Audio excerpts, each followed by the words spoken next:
Das Video von der Nati, das finden Mädchen unattraktiv. Wenn sie nicht können reden wahrscheinlich. Das finden Mädchen unattraktiv.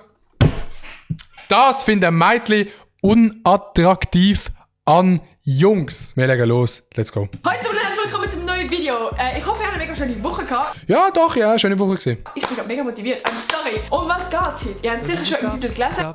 Sabedi-Sab, das ist ein Sab, Sabedi-Sab. Das ist ein Sab, Sab, Sabedi-Sab. Das ist ein Sab, Sab, Sabedi-Sab. Danke vielmals für die Sab. Danke vielmals für die Sab, Bro. Und zwar, das findet Mädchen Jungs attraktiv.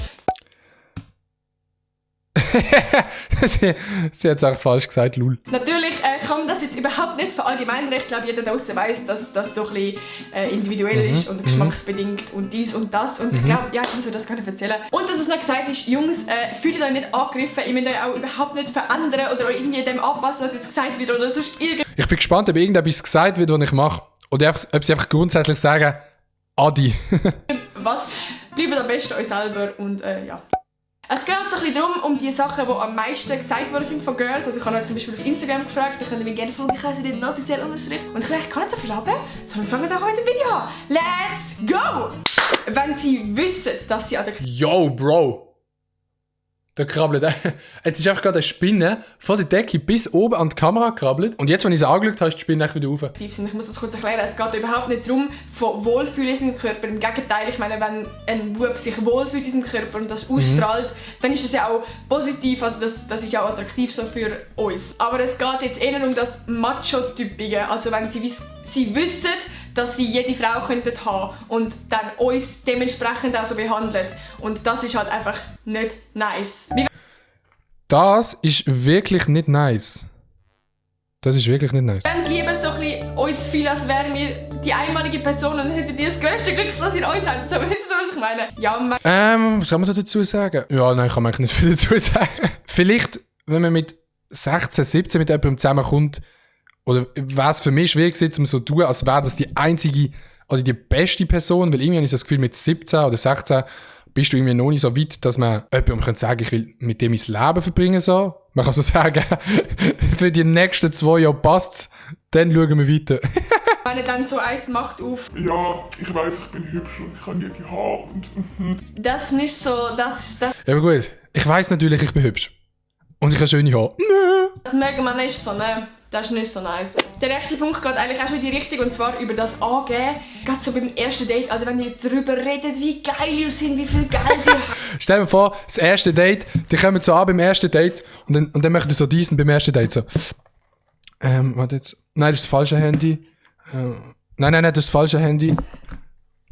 Ah, iPhone 12 Pro, 256 GB. Und was ist dein Name?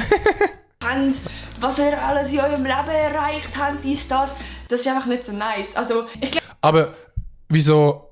Wie können denn ein Rapper also ein Date machen? Ich meine, so ein Rapper, der hat dann so seine Chains an und seine Uhren, macht so Skr. Wie wollen denn die ein Date machen? Wir finden es halt viel mehr attraktiver, wenn ihr von eurer Persönlichkeit redet. Zum Beispiel... Ich bin mega lustig, ich bin der coolste Mensch auf Erden, ich bin der bekannt... Ja, vielleicht Gefühle zeigen, was vielleicht euch gerade bedrückt oder wie es euch geht oder einfach so Sachen viel mehr. Und ich weiss nicht, wir sind nicht beeindruckt, wenn ihr uns sagt, wie viel Geld ihr habt. Nein, logisch, klar. Das ist der weirdeste Flex, wenn du ein Girl zum ersten Mal triffst und du redest nur von dir selber. So, kennen die Leute, die, wenn man so in einer Konversation ist, nur von sich selber reden? Weißt du, nur so, ich habe das gemacht, ich bin heute, ich, bla bla bla. Das ist einfach ein weirder Flex und das sollte man nicht machen, weil es funktioniert so nicht. Es geht so nicht und das Girl will sagen, nein, die lieber nicht. Ich will dich nicht. Und was er alles schon, dies und das und die Medaille und so und das... Ich weiss nicht. Mit Medaillen flexen. Ich habe mal vor 10 Jahren am Yogi-Turnfest den ersten Platz im Hürdenlauf geholt. Nein, im Hindernislauf, Bro. Das ist nicht so ansprechend für uns, wir sind nicht beeindruckt nachher. Oh, ein Punkt, den auch sehr viele geschrieben haben. Und zwar so ein bisschen allgemein eine Sucht. Das ist jetzt egal, ob... Bro, da bin ich komplett raus. Kickt meine Kokainsucht wieder mal rein. Nein, logischerweise nicht. Aber ich habe tatsächlich feststellen, also wenn ich nach etwas süchtig bin, dann safe nach dem Handy. Ich nehme jetzt mal an, dass ein Girl, wo ich das Date mit habe, zu 90% auch handysüchtig ist. Von dem her, das ist nicht schlimm. Aber ja, also auch für mich auf Seite der Frauen. Es gibt ja auch Frauen, die kiffen oder rauchen. oder sich andere Sachen ins Maul hineinschieben. Das klingt falsch, aber nein, ja, also Sucht, wack. Dass irgendwie Rauchen ist, Alkohol oder vielleicht Gamen oder sonst irgendwie etwas, wo halt wirklich mit einer Sucht verbunden ist. Ich glaube, das findet ein Bub genauso nicht attraktiv Ausser die beiden Leute haben die gleiche Sucht. Dann ist es wieder okay. bei einer Frau. Ich glaube, grundsätzlich ist das doch individuell. Ich meine, wenn jetzt eine Frau auch gamet oder auch raucht, dann findet sie das Ja, Nati? Aha, so ein Ding. logisch auch dann nice, wenn man das kann teilen kann. Es geht eher ein bisschen darum, wenn man sich dann vielleicht auch so ein bisschen vernachlässigt fühlt oder eben vielleicht auch gerade zu rauchen. Kann ich jetzt vielleicht... Nicht einmal, ich glaube, es ist niemals benachteilt fühlen. Rauchen ist einfach wack. Also so Süchte, die abhängig sind von einer Substanz, finde ich einfach wack. Ist es schon nur Kaffee? Kaffeesucht, sehr wack. Rauchen, sehr wack. Kiffen, sehr wack. Also es ist echt nicht geil, Mann. auch verstehen, wenn du dann nachher stinkst oder das ist einfach nicht so nice. Okay, Jungs, wir kommen zu einem Punkt, der auch wichtig ist und ich glaube, Okay. das kann schon jedes Mädchen unterschreiben. Und zwar, wenn ihr am Boden spuckt. Ich sehe das so oft, egal ob am Bahnhof oder irgendwie so überall. Ich finde das so ekelhaft und ich verstehe es nicht. Und keine Ahnung, es ist nicht attraktiv. Ich glaube, das musst du gar nicht erklären. Gibt's, das haben wir wirklich gefragt, also die coolen Boys, die machen halt so... Und wie wir im Podcast gesagt haben, Spucken muss geübt sein. Man kann von Kind an nicht schön spucken.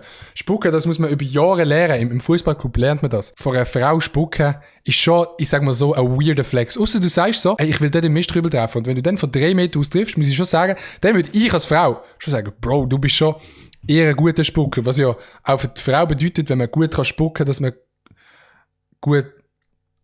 Die wissen, was ich meine, Chat. Der nächste Punkt ist wieder so ein bisschen, es geht um Style, eben, es ist wahrscheinlich wieder komplett individuell, aber es sind auch sehr viel geschrieben und darum nehmen wir es jetzt ins Video, und zwar Skinny Jeans oder allgemein einfach enge Jeans. Ja, Ich finde es auch nicht geil, aber das in das Video zu bringen, finde ich so, das ist einfach Geschmackssache. Also das hat wirklich nichts mit allgemeiner Meinung zu tun. Ich finde Skinny Jeans, es gibt Leute, die das nice finden, es gibt Frauen, die das nice finden. Das finde ich einfach Geschmackssache, da kann man nicht pauschalisieren. ja, ich weiß auch nicht, vielleicht hat es so ein bisschen mit dem Mode gerade jetzt zu tun, vielleicht hat es damit zu tun, dass, ja, zum Beispiel gerade so bei Leggings siehst du dann so den Abdruck zwischen den Beinen, vielleicht ist das nicht so attraktiv, I don't know. Aber ja, falls Der Abdruck zwischen den Beinen. Bro. ihr auch so Skinny Jeans habt und ihr euch wohlfühlt, dann ist natürlich auch voll super. Was natürlich nicht fehlen, Unpflegtheit, unhygienische Sachen, aber Ja, nein, aber ich finde das attraktiv bei Frauen. ich will wahrscheinlich sagen, das ist bei Buben genauso. Allgemein einfach Hygiene, ihr solltet nicht nach Schweiß stinken, euer Körper pflegen. Aber Chat, sagt mal ehrlich, so einmal duschen in der Woche ist okay, oder? Euer Haar, alles das, vielleicht eure Fingernägel und Okay, ja, ich muss sagen, und das ist auch, ich bin ehrlich, ich habe hure lang Fingernägel gegessen. Ich habe immer wieder Phasen gehabt, was besser ist. Und ich weiss nicht, Chat, vielleicht hat das irgendjemand von euch oder irgendjemand, der zuschaut. Fingernägel essen ist einfach der weirdeste Flex, was es gibt auf dieser Welt. Ich weiss selber nicht, wieso man das macht oder wie das angefangen hat. Ich weiss nicht, wie man anfängt, Fingernägel essen, aber es ist die weirdeste Sucht, die man hat. Also wirklich ganz, ganz weird. ja, aber ich glaube, das ist auch so ein bisschen die Voraussetzung, die ein Mann für eine Frau will, würde ich jetzt mal so behaupten. Und darum schaut auf eure Hygiene und euer gepflegtes Aussehen. Der nächste Punkt ist ein Flumschnauz.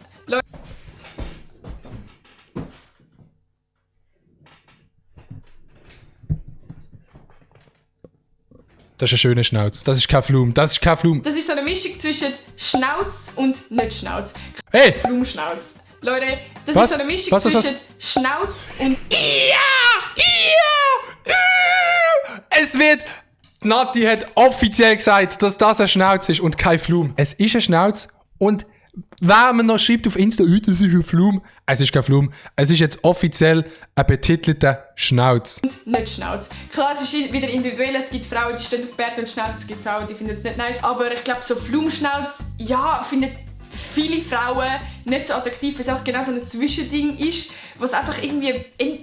Aber also das finde ich doch auch kein Mann schön. So. Es gibt ja Leute, die das haben, denken die sich dann wirklich so, oh, das sieht jetzt wirklich nicht einmal so beschissen aus. Also, Flumschnauz, Bro. Da muss ich aber dezent los. I don't know. Ich habe schon mit ein paar Jungs darüber geredet und die sagen, Naja, Schnauz würde ich dem nicht sagen.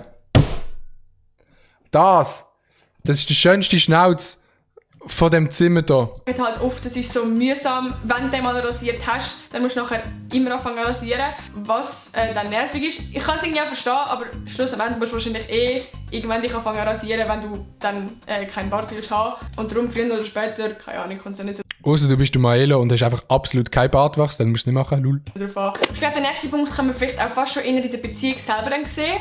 Und zwar einfach, wenn er ihr keine Aufmerksamkeit schenkt. Das ist wahrscheinlich... Ah, ja, Aufmerksamkeit in einer Beziehung habe ich auch schon mal gehört. Sei anscheinend noch etwas Positives. Ich habe es bis jetzt den anderen Menschen noch nie gegeben. Nein.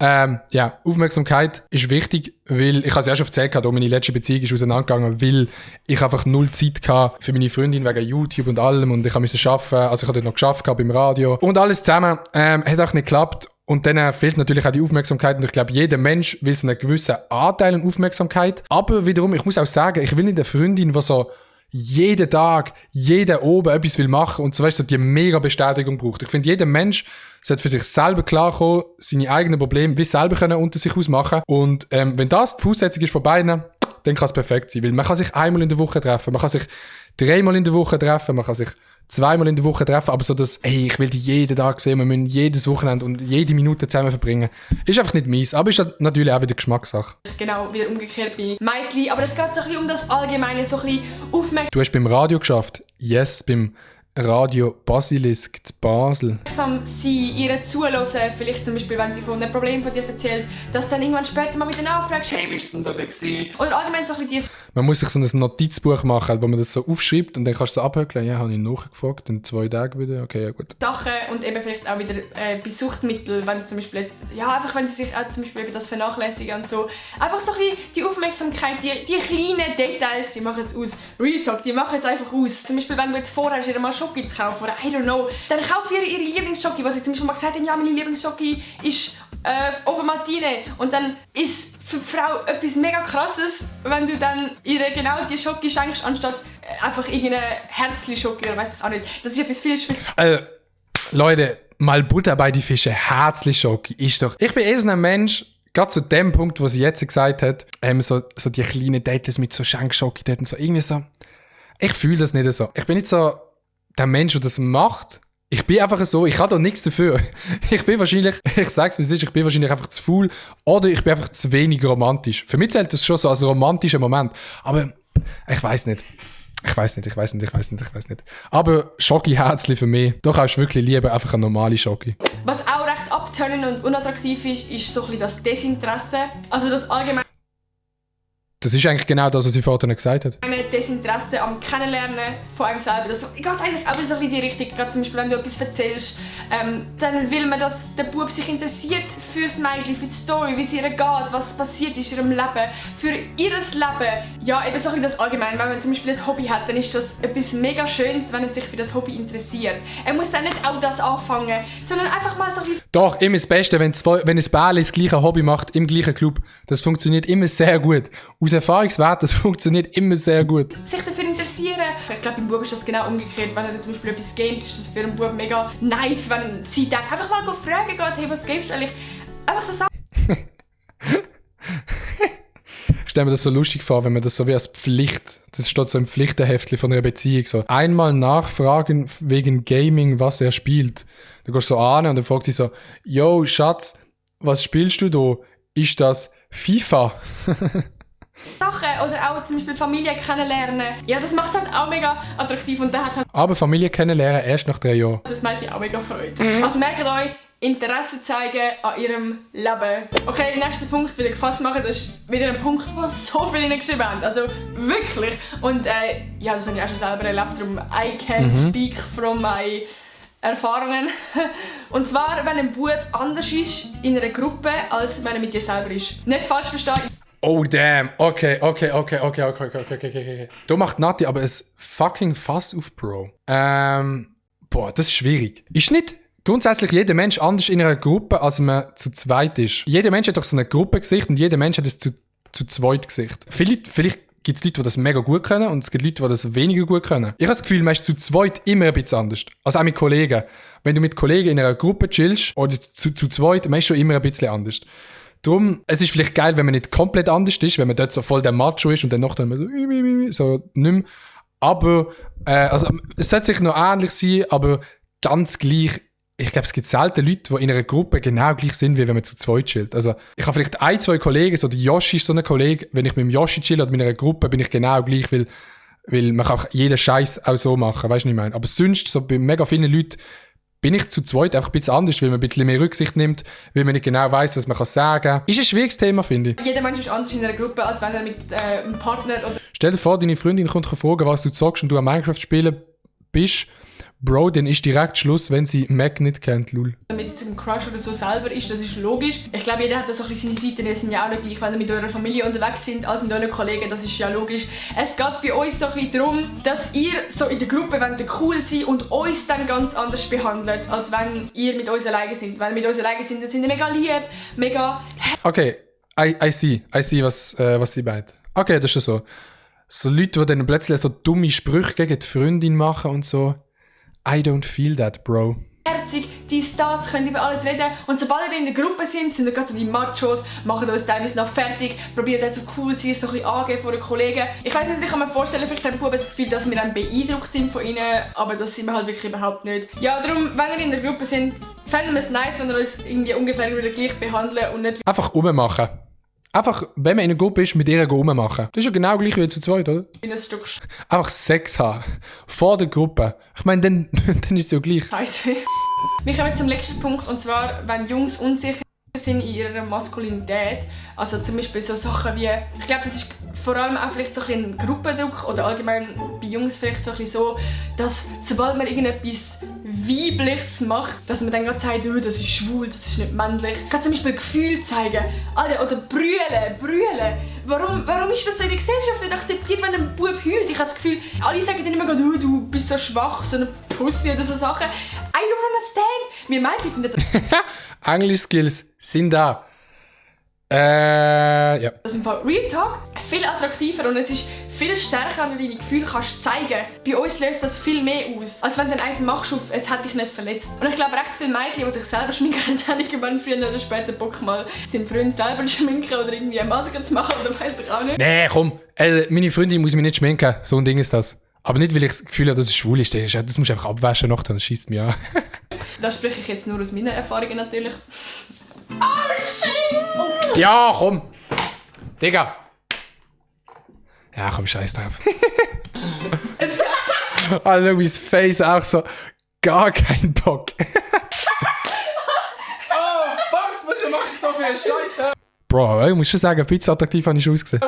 Darum ja, es ist viel nicer für Mädchen, wenn ihr da mit dem Scheiß so ein bisschen mitmacht, als wenn ihr dann eins macht auf das ist schwul. Und du keine das ja, nee. Es gibt natürlich auch Mädchen, die halt gezielt wollen, dass man sich männlich verhält. Gibt es natürlich auch, aber... Abfahren, Bruder, abfahren. Also wenn ihr das natürlich nicht wollt, dann ist es etwas anderes. Es geht so ein bisschen darum, dass ihr es nicht wollt, weil ihr das nicht männlich findet. Wisst ihr, was ich meine? Es sind wirklich euch selber. Ich glaube, das macht euch wirklich am attraktivsten, wenn ihr euch selber sind. So, das war schon wieder mit dem Video. Ich hoffe, es hat euch unterhalten und ihr habt etwas lernen oder mitnehmen mit dem Video.